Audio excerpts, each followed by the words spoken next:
అప్పగించుకొనుచున్నాను నేను. ఆయన ఇలాగు చెప్పి ప్రాణము విడిచెను. మరువలేను మరువలేను మరువలేనయ్యా మరువలేనయ్యా. నీ ప్రేమ చరితం అఘోర మరణం, నీ ప్రేమ చరితం అఘోర మరణం. మరువలేను మరువలేను మరువలేనయ్యా మరువలేనయ్యా. యేసు ప్రభు ప్రేమను మర్చిపోలేదు, ప్రాణము విడిచెను. ఎంత బాధను ప్రభువైన యేసుక్రీస్తు వారు ఎదుర్కొన్నారో ఈ వచనాలలో. యెషయా గ్రంథము 53:12. యెషయా గ్రంథము 53:12. ఏలైనగా మరణము నొందినట్లు అతడు తన ప్రాణమును ధారపోసెను. అతిక్రమము చేయవారిలో ఎంచబడిన వాడు ఆయను. అనేకుల పాపమును భరించుచు తిరుగుబాటు చేసిన వారిని గురించి విజ్ఞాపనము. అతిక్రమము చేయవారిలో ఎంచబడిన వాడైనాడు. అతిక్రమం అని ఏ తప్పిదం చేయలేదు. ఇటువైపు ఒక దొంగ, ఇటువైపు ఒక దొంగ, ఇద్దరి దొంగల మధ్య దేవుని సిలువ వేశారండి. ఎంత బాధ ఉంటుంది. ఈ దొంగ తప్పు చేశాడు, నేరం చేశాడు, హత్యలు చేశాడు, అరాచకాలు చేశాడు. ఈ దొంగ తప్పులు చేశాడు కాబట్టి న్యాయమే, వాళ్ళను సిలువ వేయడం న్యాయమే. కానీ యేసు ప్రభు ఏ తప్పిదము కూడా, ఎంత గొప్ప ప్రేమని ఎదురు ఆయన కలిగి ఉన్నాడు సోదరుడు సోదరు. ఆయన నిన్ను ఎంతగా ఇష్టపడుతున్నాడు. భూలోకములో ఎంతమంది లేదు.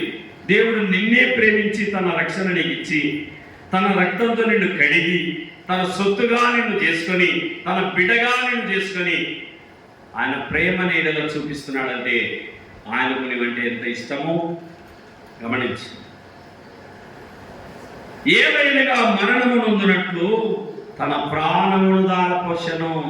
సిలువలో శ్రీమంతుడు విలువగు తన ప్రాణము.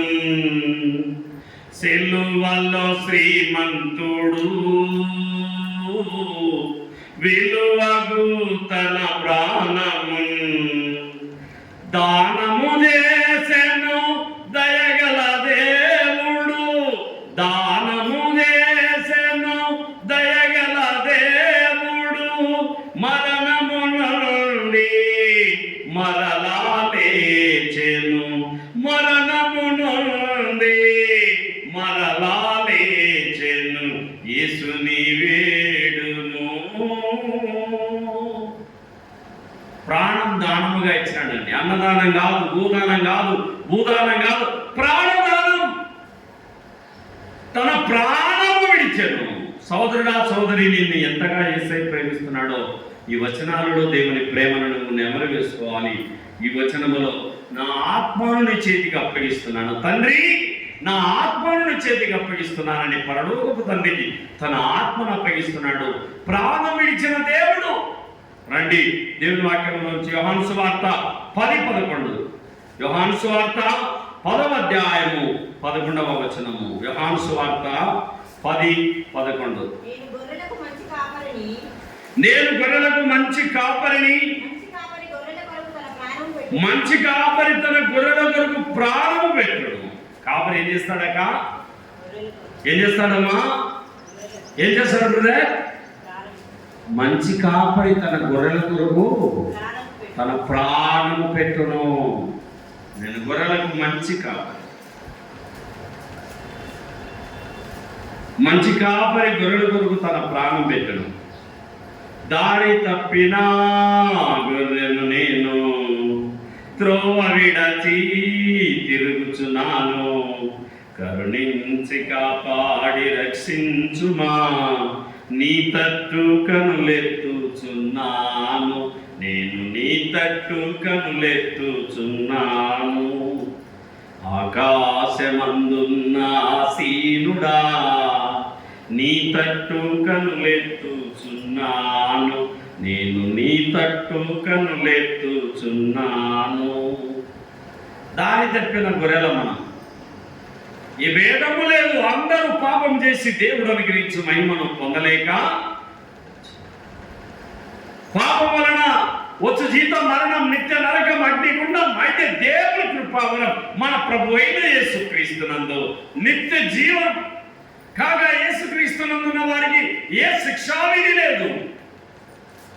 ఎవడైనా క్రీస్తునందు ఉన్న ఎడల వాడు నూతన సృష్టి, పాతవి గతించెను, సమస్తము కొత్తవాయను. యేసు ప్రభు సమస్తాన్ని కొత్తవి. పాత బ్రతుకును మార్చితివి, కొత్త బ్రతుకును చేర్చితివి.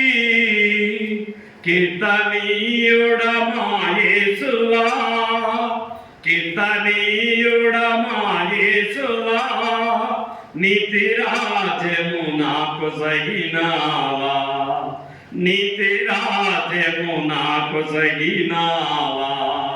పాత్రుడా, స్తుతి పాత్రుడా, సర్వ సృష్టిపై స్తోత్రార్హుడా, అత్యున్నత సింహాసనాసీనుడా, అందరిలో అతి శ్రేష్ఠుడా. నిత్య రక్షణ నీచితివి, సత్యములో నిలపితివి. నిత్య రక్షణ నీచితివి, సత్యములో నిలపితివి. నీతి సూర్యుడమా యేసువా, నీతి రాజ్యము మాకు సగినావా.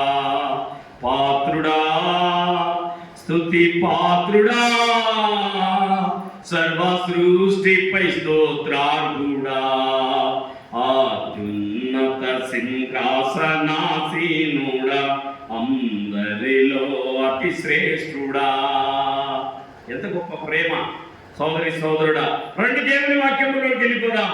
యోహాను సువార్త 12:23.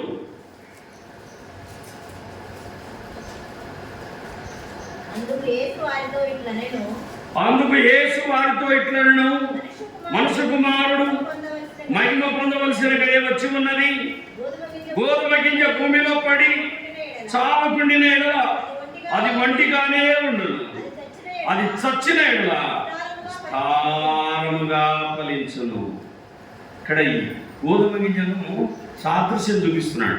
గోధుమ గింజ ఏం కావాలి? భూమిలో పడిన తర్వాత చచ్చిపోవాలి. గోధుమ గింజ భూమిలో పడి చనిపోయి కుళ్ళిపోయిన తర్వాత అది మన వేల వందల గోధుమలు విత్తనాలను కాస్తది. యేసు ప్రభు శిలువలో మరణించి నీ కోసం, నా కోసం, సకల మానవాళి కోసం లోక రక్షకుడు కలవరి శిలువలో కఠోర బాధను పొంది ఆయన మరణించి చనిపోయి సమాధి చేయబడ్డాడు. మృత్యుంజయుడే లేచినాడు. కాబట్టి రేపు నేను చచ్చినా, నువ్వు చచ్చినా, నేను లేస్తాను. నా దేవుడు లేచాడు, నన్ను కూడా లేపుతాడు. నా దేవుడు లేచాడు, నేను కూడా లేస్తాను.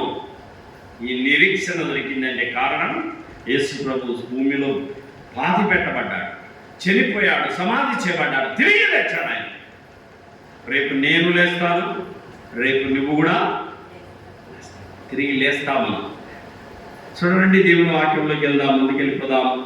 రోమపత్రిక 5వ అధ్యాయము 6వ వచనం. రోమ 5:6. ఏలైనగా మనం ఇంకా బలహీనులమై ఉండగా క్రీస్తు యుక్త కాలమున భక్తిహీనుల కొరకు చనిపోయాను. బలహీనులమైన మన కోసం బలవంతుడు చనిపోయినాడండి. యుక్త కాలమున చనిపోయాను. సోదరి సోదరుడా, యేసు ప్రభు శిలువలో చనిపోయింది నీ కోసమే కలువారి గిరిపై ఆ యేసు క్రీస్తు బలియాయను నీ కోసమే పాపిని ప్రభువా నీ ఒప్పుకో, పాపము లేదని చెప్పకు, పాపిని ప్రభువా నీ ఒప్పుకో. పాపము లేదని చెప్పకు, పాప ఫలితం నిత్యానరకం, పాప ఫలితం నిత్యానరకం. నమ్ముకో నజరేయుని, చేరుకో పరలోకము. నీకోసమే నీకోసమే కలువారిగిరిపై ఆ యేసుక్రీస్తు బలియాయను బలియాయను. నీకోసమే నీకోసమే. ఎవరి కోసం చనిపోయాడు ఆయన? నా కోసం, మీకోసం, మనందరి కోసం యేసు ప్రభు శిలువలో. రోమ 14:9 పౌలు రోమీయులకు రాసిన పత్రిక 14వ అధ్యాయము 9వ వాక్యము. తాను మృతులకును సజీవులకును ప్రభువై ఉండుటకు ఇందు నిమిత్తమే కదా క్రీస్తు చనిపోయి మరలా. ఇంత మంచి మాట, చనిపోయినను ప్రభువారమై ఉన్నాము. చూడండి 8వ వచనంలో, మనము బ్రతికినను ప్రభు కోసమే బ్రతుకుచున్నాం, చనిపోయినను ప్రభు కోసమే చనిపోతున్నాం. కాబట్టి మనం బ్రతికినను చనిపోయినను ప్రభువారము. ఎవరి వారం అండి? యేసు ప్రభు వారం. మనం బతికినా ఆయన వాళ్ళమే, చనిపోయినా ఆయన వాళ్ళమే. ఎంత గొప్ప నిరీక్షణ ఉంది మనకి. ఏదో సచ్చినా ఒకరేటే, బతికినా ఒకరేటే. మనం బ్రతికితే ఆనందంగా ఉంటాం, చనిపోతే ప్రభు దగ్గర పోయి కూర్చుంటాం. ఇది ఈ మాట వాక్య సత్యం. తాను మృతులకును సజీవులకును ప్రభువై ఉండుటకు ఇందు నిమిత్తమే కదా క్రీస్తు చనిపోయి మరలా బ్రతికెను. యేసు ప్రభు మృతులలో నుంచి లేపబడ్డాడు. ఆయన ఓ మరణమా నీ ముల్లెక్కడా అని శాసించి మరణాన్ని ఓడించి లేచాడు కనుక ఆయన సమాధిని జయించి లేచిన వాడు. కొరింథీయులకు రాసిన మొదటి పత్రిక 15:3. కొరింథీయులకు రాసిన మొదటి పత్రిక 15వ అధ్యాయం 3వ వచనము.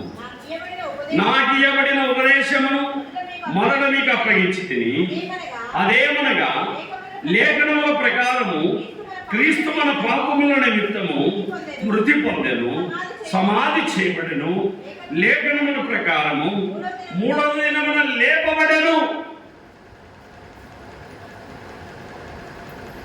లేఖనాల ప్రకారం మోషే అన్నాడు, నా వంటి ప్రవక్త మీలో ఒకరు పుడతాడు.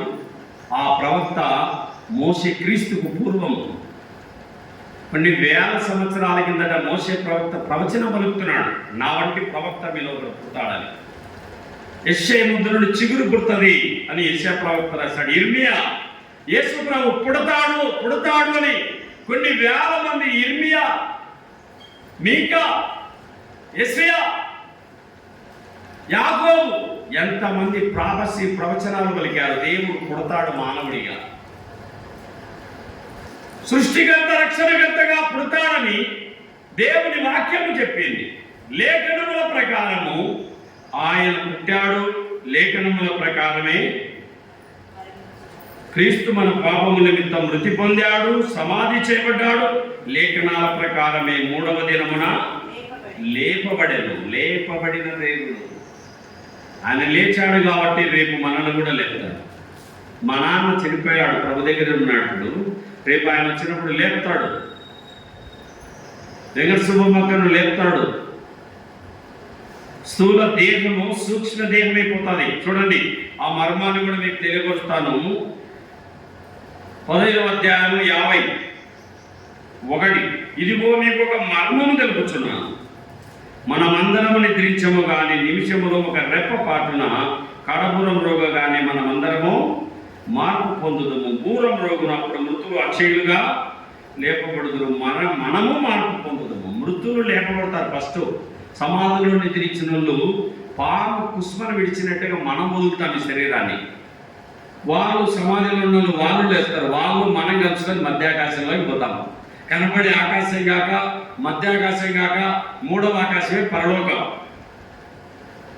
ఆ మధ్యాకాశంలో 7 ఏళ్ల విందు జరుగుతుంది.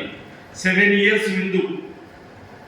దేవుని కోసం నమ్మకంగా బ్రతికినందుకు, దేవుని కోసం అపోస్తలుల బోధయందు, సహవాసమందు, రొట్టె విరుచుటయందు, ప్రార్థన చేయడందు, భక్తితో శ్రద్ధతోను దేవుని వెతికినావు కాబట్టి దేవుడు నీకు అక్కడ 7 సంవత్సరాల డిన్నర్ విందు ఏర్పాటు చేస్తాడు. ఆదివారం ఎన్ని పనులున్నా, ఈరోజు మన వాళ్ళు ఎందుకు రాలేదంటే ఉసులో ఉండి తిరుగుతా రాలేకపోయినాము అంటారు. ఆదివారం తిరిగి రాత్రి అంతా నిద్ర మేలుకొని మేము రాలేకపోతున్నాము చర్చికి, దేవుని వాక్యం వినడానికి. అరే అది ముఖ్యమా, ప్రాణం పెట్టిన దేవుడు ముఖ్యమా అంటే పలకరు. శిలువలో యేసు చనిపోయేటప్పుడు నన్ను జ్ఞాపకం చేసుకోమన్నాడు. ఇది నా శరీరం, ఇది నా రక్తం, నన్ను జ్ఞాపకం చేసుకోండి. చివరి కోరిక, కొన్ని నిమిషాలలో, కొన్ని గంటల ప్రాణం వదులుతాడు. అప్పుడు చివరిగా ఆయన అంటున్నమాట, ఇది నా శరీరము, ఇది నా రక్తము, నేను వచ్చేంత వరకు, మీరు చచ్చేంత వరకు నా ప్రేమను జ్ఞాపకం చేసుకోండి. శిలువను జ్ఞాపకం చేసుకోవడమే, ఆ యొక్క ప్రాణం పెట్టిన దేవుని ప్రేమను తలపోయడమే ఆరాధన. కనుక ప్రభువును మహిమపరచడానికి మనం దేవుడు ఇచ్చినాడు. రండి దేవుని వాక్యంలోకి ముందుకు వెళ్ళిపోదాం. 2 కొరింథీ 5:15. 2 కొరింథీ 5:15. జీవించు వారికి మీదట తమ కొరకు గాక తమ నిమిత్తం మృతి పొంది తిరిగి లేచిన వాని కొరకే జీవించుటకు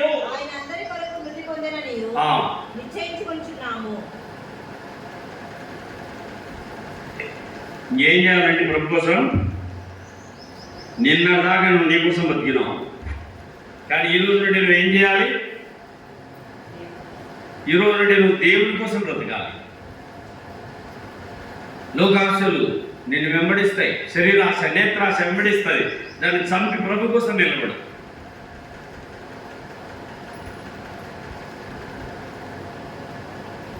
దేవుని కోసం ప్రభునందు నమ్మకమైన విశ్వాసిగా, సాక్షిగా, ఇక జీవించే జీవితం నా కోసం కాదు, నా కోసం ప్రాణం పెట్టిన దేవుని కోసమే నా బ్రతుకు జీవితాన్ని నేను గడుపుతానని పౌరు మహాభక్తుడు పలుకుతున్నాడని ఇక్కడ.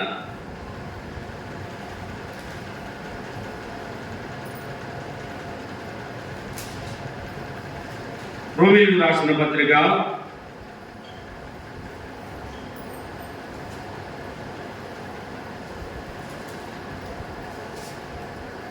1వ అధ్యాయము 17వ వాక్యం. ఎందుకని నా నీతిమంతుడు విశ్వాసం మూలముగా జీవించునని రాబడిన ప్రకారము విశ్వాసం మూలముగా అంతకంతకు విశ్వాసం కలిగినట్టు దేవుని నీతి దాని యందు బయలుపరచబడుచున్నది. దేవుని కోసం జీవించుట, ప్రభు కోసం జీవించడం, దేవుని కోసం నీ జీవితాన్ని సిలువ వేయడం, లోకాశలను చంపడం, శరీరాశను చంపడం, ప్రభు కోసం నిలవడం. గలతీయులకు రాసిన పత్రిక, పౌలు గలతీయులకు రాసిన పత్రిక, పౌలు దైవజనుడైన పౌలు గలతీయులకు రాసిన పత్రిక 2:20. నేను క్రీస్తుతో కూడా సిలువ వేయబడి ఉన్నాను, ఇకను జీవించువాడను నేను గాను, క్రీస్తే నా యందు జీవించుచున్నాడు. నేను ఇప్పుడు శరీరమును జీవించుచున్న జీవితం నన్ను ప్రేమించి నా కొరకు తన్ను తాను అప్పగించుకుని దేవుని కుమారుని యందలి విశ్వాసములను జీవిస్తున్నాను. ఎందుకోసమట? ఇక జీవించేవాడిని నేను కాదు, నా యందు క్రీస్తే. నేను క్రీస్తుతో కూడా సిలువ వేయబడి ఉన్నాను, ఇక జీవించేవాడని నేను కాదు, నా యందు క్రీస్తే. యేసు ప్రభుల జీవితాన్ని సిలువ వేయాలి. డిఎల్ మూడి గారు ఓ రోజు రైల్లో ప్రయాణిస్తున్నాడు. రైల్లో ప్రయాణిస్తుంటే ఇస్పిటాకులు ఆడేవాళ్ళు 3 ఉన్నారట రైల్లో. ఒక చెయ్యి వేయవయ్యా అన్నారట డిఎల్ మూడిని. నువ్వు ఒక చెయ్యి కలుపు అన్నారట. నాకు చేతులు లేవుగా అన్నాడు. ఏమన్నాడు? నాకు చేతులు లేవుగా. అదిగో ఉన్నాయి కదా సార్ 2 చేతులు బంగారు లాగంటే, ఇవి నావి కాదుగా. ఏమన్నాడు? ఫస్ట్ చేతులు లేవు అన్నాడు. అరే బంగారు లాంటి చేతులు పెట్టుకొని లేవటం సార్ అంటే, ఇవి నావి కాదుగా. ఇంక దిక్కు తెలియదు. ఫస్ట్ లేవు అన్నాడు, ఇప్పుడు ఉండగానే ఇవి నావి కాదంటున్నాడు. ఏం సార్ విషయం అర్థమేంటి చెప్పండి సార్ అంటే, ఈ 2 చేతులు యేసు ప్రభువుకు శిలువ రక్తంతో కడగబడ్డాయి, నేను క్రీస్తుతో కూడా శిలువ వేయబడ్డాను, నువ్వు జీవించేవాడను నేనుగా, నా యందు క్రీస్తే, నేను దేవుని కోసమే బ్రతుకుతాను బ్రదర్. ఇస్వటాకులు పట్టను, సిగరెట్ పట్టను, గుట్కా, రాజా, పాన్పరాగు, సఫారీ, ఆకు, ఒక్క ఈ సిగరెట్ చేతులతో నేను తగలను, నేను దేవునితో సిలువ వేయబడ్డాను. చూడండి, నేను ఇప్పుడు శరీరం ముందు జీవించుతున్న జీవితం నన్ను ప్రేమించి నా కొరకు తన్ను తాను అప్పగించుకున్న దేవుని కుమారుని విశ్వాసం వలన, దేవుని కుమారుని విశ్వాసం వలన నేను జీవిస్తున్నా అంటున్నాడు. ఫిబ్రవరి 2:9 చదవండి. పౌలు ఫిబ్రవరికి రాసిన పత్రిక 2వ అధ్యాయము 9వ వాక్యం. దేవుని కృప వలన ఆయన ప్రతి మనుషుని కొరకు మరణము అనుభవించను. ప్రతి మనుషుని కోసం యేసుప్రభు మరణం అనుభవించినాడు. సోదరుడా, సోదరి, ఆయన మరణాన్ని నీ కోసం తీసుకున్నాడు. ఆయన చేదును ఆయన తాగి తీయని పాలు మనకిచ్చినాడు. ఆ బాధను ఆయన తీసేసుకొని సంతోషాన్ని మనకు పంచినాడు. ఆయన దేవుని కృప వలన ఆయన ప్రతి మనుషుని కోసం మరణం అనుభవించను. దూతల కంటే కొంచెం తక్కువ వాడిగా చెయ్యబడిన యేసు మరణం పొందినందున మహిమా ప్రభావంలో కిరీటం ధరించిన వానిగా ఆయనను సూచిస్తున్నాము. ఎంత గొప్ప ప్రేమ చూపించాడు మన కోసం. ప్రకటన గ్రంథం 5వ అధ్యాయము 9వ వాక్యం. ప్రకటన 5:9. నీవు ఆ గ్రంథాన్ని తీసుకొని దాని ముద్రలను విప్పుడకు యోగ్యుడవు, నీవు వధింపబడిన వాడవై నీ రక్తమిచ్చి ప్రతి వంశములోను ఆయా భాషలు మాట్లాడే వారిలోను ప్రతి ప్రజలోను ప్రతి జనములోను దేవుని కొరకు మనుషులను కొని మా దేవునికి వారిని ఒక రాజ్యముగాను యాజకులుగాను చేసేది కనుక వారు భూలోకమందు ఏలుదురని పాట పాడు. వధింపబడిన వాడవై దేవుడు ఏమైపోయాడని మన కోసం? వదకు తేయబడు గొర్రెపిల్ల మౌనముగా ఉండినట్టుగా నీ కోసం నా కోసం శిలువలో ఆయన వధింపబడ్డాడు. ఒకటి తక్కువ 40 కొరడా దెబ్బలు తిన్నాడు. 12 కొండ్లు ఉన్నాయి ఆ కొరడాకు. దెబ్బకు 12 ముక్కల మాంసం వస్తా ఉంది యేసుప్రభు శరీరంలో. 39 ప్లస్ 12 478 ముక్కల 468 ముక్కల మాంసం యేసుప్రభు శరీరం నుండి సపరేట్ అయిపోయింది. ఆయన మనసును చూడగలని వాడయ్యాడు, దుఃఖాక్రాంతుడయ్యాడు, వ్యసనాక్రాంతుడయ్యాడు, వ్యాధిని అనుభవించిన వాడిగా ఉన్నాడు. ఆ ఘోర మరణం నీ కోసమే, ఆ ఘోర మరణం మన కోసమే. ఆ ప్రేమను గుర్తెరుగుదువా సోదరి సోదరుడా? నీవు వధింపబడిన వాడవై నీ రక్తమిచ్చి, మన భాషలో రక్తముతో ప్రతి వంశములోను ఆయా భాషలో మాట్లాడు వారిలోను ప్రతి ప్రజలోను ప్రతి జనములోను దేవుని కొరకు మనుషులను కొని ఏమన్నాడు? నిన్ను నన్ను కొనుక్కున్నాడు. దీంతో వెండి బంగారంలో ఉండి చేయవస్తున్నదో కాదు, రక్తంతో తన స్వరక్తాన్ని చిందించి ఆ చిందించిన ఆ రక్తంతో నిన్ను నన్ను కొనుక్కున్నాడు. గలతీ 1:3. పౌలు గలతీయులకు రాసిన పత్రిక 1వ అధ్యాయము 3వ వాక్యం. తండ్రి అయిన దేవుని నుండి మన ప్రభువైన యేసుక్రీస్తు నుండి మీకు కృపయు సమాధానము కలుగును గాక. మన తండ్రి అయిన దేవుని చిత్త ప్రకారము క్రీస్తు వలన ప్రస్తుత దుష్టకాలములో విమోచింపవలెనని మన పాపముల నిమిత్తం తన్ను తాను అప్పగించుకొనెను. మన పాపముల నిమిత్తం తన్ను తాను అప్పగించుకొనెను. యేసు ప్రభు శిలువలో ఆ బాధ అనుభవించుకుంటే మనం నరకమును అనుభవించాలి. ఆ బాధ, ఆయన ఓర్చుకున్నాడు. కొరడాలు కొడుతుంటే, మేకులతో కొడతా ఉంటే, కాళ్ళల్లో చేతుల్లో మేకులు ఇచ్చుతూ ఉంటే, తలలో ములకీడలు ఇచ్చుకుంటే, హృదయంలో పల్లెంతో పొడుస్తూ ఉంటే ఆ బాధను ఆయన దిగమింగినాడు మన కోసం. ఎంత బాధను ఓర్చుకున్నాడో ఈ వచనాలలో యేసయ్య ప్రేమను బట్టి మనకు అర్థమవుతా ఉంది. పేతురు రాసిన మొదటి పత్రిక 2:24. పేతురు రాసిన మొదటి పత్రిక 2:24. మనము పాపముల విషయమై చనిపోయి నీతి విషయమై జీవించినట్లు ఆయన తానే తన శరీరమందు మన పాపములను రాన మీద మోసుకొనెను. ఆయన పొందిన గాయముల చేత మీరు స్వస్థత నొందితిరి. ఈరోజు మనకి ఏం దొరికింది? యేసుప్రభు గాయాల నుంచి స్వస్థత. ఆయన పొందిన గాయాల నుండి స్రవించిన ఆ రక్తం ద్వారా మనకు స్వస్థత దొరికింది. ఈరోజు మనము గాయాలని కట్టబడ్డాయి. మన పాప పత్రం చేవ్రాత తుడిచివేయబడింది. చూడండి, కొలొస్సీయులకు రాసిన పత్రిక, పౌలు కొలొస్సీయులకు రాసిన పత్రిక 2:13.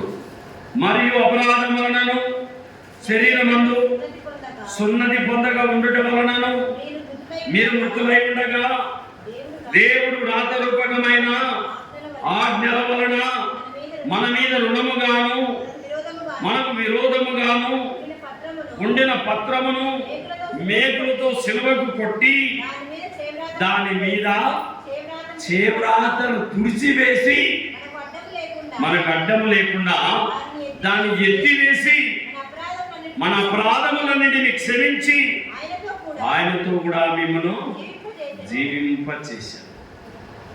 తుడిచివేసి, ఎత్తివేసి, కొట్టివేసి ఎన్ని చేసినాడండి యేసయ్య మన కోసం. మన మీద రుణముగాను మనకు విరోధముగాను ఉండిన పాప పత్రమును మేకులతో సిలువకు కొట్టి దాని మీద చేవ్రాతను తుడిచివేసి మనకు అడ్డము లేకుండా దానిని ఎత్తివేసి మన అపరాధములను క్షమించి ఆయనతో కూడా మిమ్మల్ని జీవింపచేసి. ఎంత గొప్ప ప్రేమను మన యేసుప్రభు మన ఎడల చూపించాడు. నీలాంటి ప్రేమ ఇగలోకములో ఎవరైనా చూపారా? ఎవరైనా చూపారా?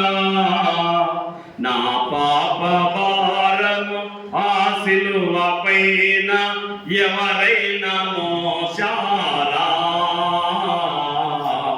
ఎవరైనా మోసారా? యేసయ్యా, యేసయ్యా, యేసయ్యా, యేసయ్యా, నీలాంటి ప్రేమ ఇహలోకములో ఎవరైనా చూపారా? ఎవరైనా చూపారా? త్రోవన వెళ్ళే వారందరును తలలాడించి పరిగసింపగా, త్రోవన వెళ్ళే వారందరును తలలాడించి పరిగసింపగా, నోరు తెరువని ప్రేమ, బదులు పలుకని ప్రేమ. యేసయ్యా, యేసయ్యా, యేసయ్యా, యేసయ్యా, నీలాంటి ప్రేమ ఇహలోకములో ఎవరైనా చూపారా? ఎవరైనా చూపారా? కాబట్టి ఇక్కడ యేసుప్రభు ఏం చేసినాడు? ఎన్నో త్యాగాలు చేసినాడు మన కోసం. శిష్యులు దూరం నుంచి ఎప్పుడిస్తున్నారు, వాళ్ళు వదిలేశారు. తల్లి దూరం నుండి ఎప్పుడిస్తుంది, పరలోకం తల్లి వదిలేసినాడు. ఒంటరివాడైపోయినాడు. ఆ శిలువలు వేలాడుతున్నాడు. చేతుల్లో రక్తం పోతా ఉంది, కాళ్ళలో రక్తం పోతా ఉంది, తలలో రక్తం చిమ్ముతా ఉంది, గుండెలో రక్తం చిమ్ముతా ఉంది, కొరడా దెబ్బలతో వీపంతా రక్తసిక్తం అయిపోయింది. ఆ అప్పుడు యేసుప్రభు ఏం చేశాడు? చదవండి, లూకా 23:46. తండ్రి నీ చేతికి నా ఆత్మను అప్పగించుకొనుచున్నాను.